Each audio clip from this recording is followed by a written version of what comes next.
up YouTube? Welcome back to my channel Opae Ula, where we talk about the Opae Ula streams or anything at all that has got to do with it.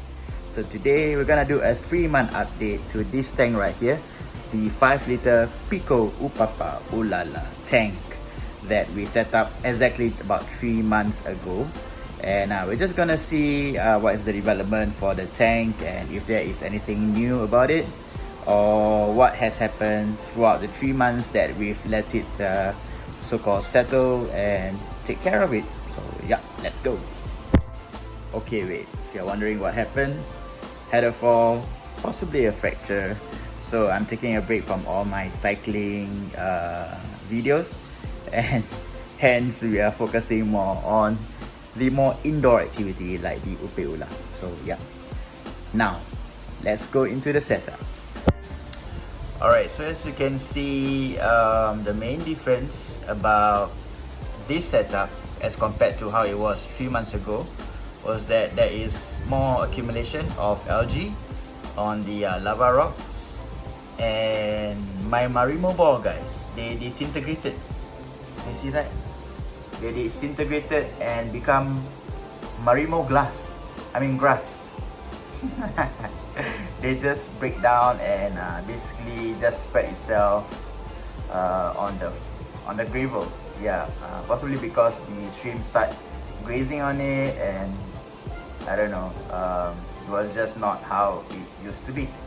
And on the bigger Marimo moss, the nerite snails have actually laid some eggs on it, which is sort of a good thing, to have it laying on the moss instead of like the glass. So thank you, nerite snail. And yeah, nothing much have changed with regards to the setup. And yeah, the streams are still very active, very lively, generally turning more pinkish, unless when I am, disturbing them occasionally.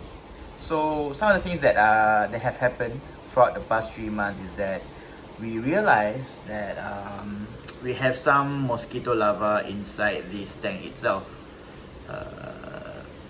Actually, in the beginning we thought that it's a brackish water, it's not tap water, it's not fresh water, hence it's gonna be difficult or not a best condition for the mosquito larvae to breed.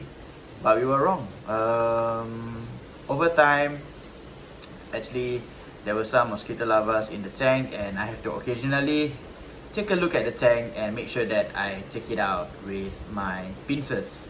Yes, I use pincers to take them out because my nets are just too big and I don't have a good control just by using the net. So I'm being a bit like Mr. Miyagi in Karate Kid, using his chopstick to catch the fly. So me with my pincers to catch the mosquito larvae. And yeah, the shrimps look like they are healthy, and I actually sold away some of the shrimps because I had another hobbyist who DM'd me and asked if I was able to sell him some shrimps. And yeah, I thought that the setup had a lot of shrimps and I was able to let go of some, so I gave him a dozen shrimps to add to his own setup. And yeah, the ecosystem here seemed pretty untouched and still as lively as ever. So I didn't feel the loss of the 12 shrimps, even though it's quite a number, it's a dozen. So right now in this setup, I don't know, guys, I don't know how many I have, but as long as it looks healthily crowded, I am pretty happy. Yeah, I do get some feedback that my tank is actually too crowded, but I believe that these Opae Ulas actually will breed as long as there's still some space for their babies to grow and thrive. And yeah, they won't be breeding if it's too crowded in a particular setup. So I'm just gonna let it be. I'm just gonna let them do their thing, breed and whatever. So until they go into like a status quo, you know, until they stop breeding. And I hope to see the whole lava rock actually covered in reddish shrimps, and that would be cool. And that would really signify that the setup is actually super suitable for them, and that they are happy living and thriving in this environment. So another thing that you might notice is that on the top portion of the gravel, you can see that accumulation of feces, basically from the waste of the shrimp, and that actually adds to the bacteria that is required or necessary for the shrimp environment. So these are some of the valuable stuff that we do not want to clear or siphon out. There's no need for that, and we just let it be and let it contribute back to the society by being a beneficial bacteria to the whole ecosystem. Mr. Nerite here, he actually tried to go rogue and tried to escape from the tank once, because there was once whereby we're not able to find it, and actually I found it like about 2 meters away from the tank. Not sure how it got there.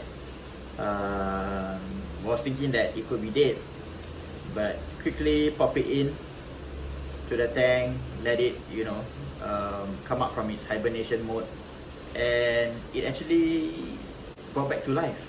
It's actually alive, guys. So in case your Nerite snails tend to escape from your tank, and if it's not too long, do pop it in back into the tank and observe, because they might actually be alive and just require a bit of time to acclimatize back to the waters. Yeah, they actually go into this hibernation mode when they are out of the tank, and somehow it kept them alive in the shell. Pretty interesting. So here is the Nerite snail back in action in the tank itself. Yep, it's not dead, it's just resting. Okay, all in all, yeah, that's all I want to say about the tank itself. Currently, I'm using the Chihiro lights, which is the same light, putting it on preset 2, meant for shrimps, because it's less intensity, and I feel that that is sufficient for the shrimp to survive and thrive. And I do not need to use too strong a light for a setup that does not really have any planted plants. So yep, there is the update, the 3-month update from our previous video, and just happy to say that the shrimps are doing pretty well, and they're still breeding with occasional visitations from the mosquito larva. So yeah, that's all. Alright, so that's all from this short update about the Pico 5-liter tank where we house the Opae Ula shrimps.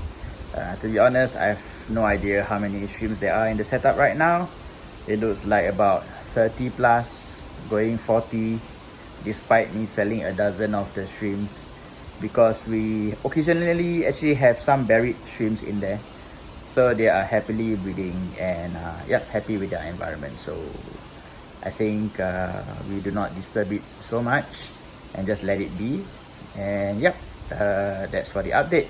So for those who are new to this channel, feel free to subscribe and like this button or share this video, and also hit that notification bell so that you guys are aware of future uploads on this channel. Basically in this channel we talk about the Opae Ulas or anything that's got to do with it. So if you're interested in these hardy red shrimps, do subscribe to the channel, and also check out my other videos that I've posted along the way. And feel free to leave any comments in the comment section below. If you have any questions for me, if you have any thing about, you know, the whole setup, yeah, just question me. Just leave your questions in the DM in the comment section, and I will gladly answer it. Alright, so I guess that's all for this video. Thank you for coming all the way to the end of it. Till the next one, stay shrimpy. Let's go.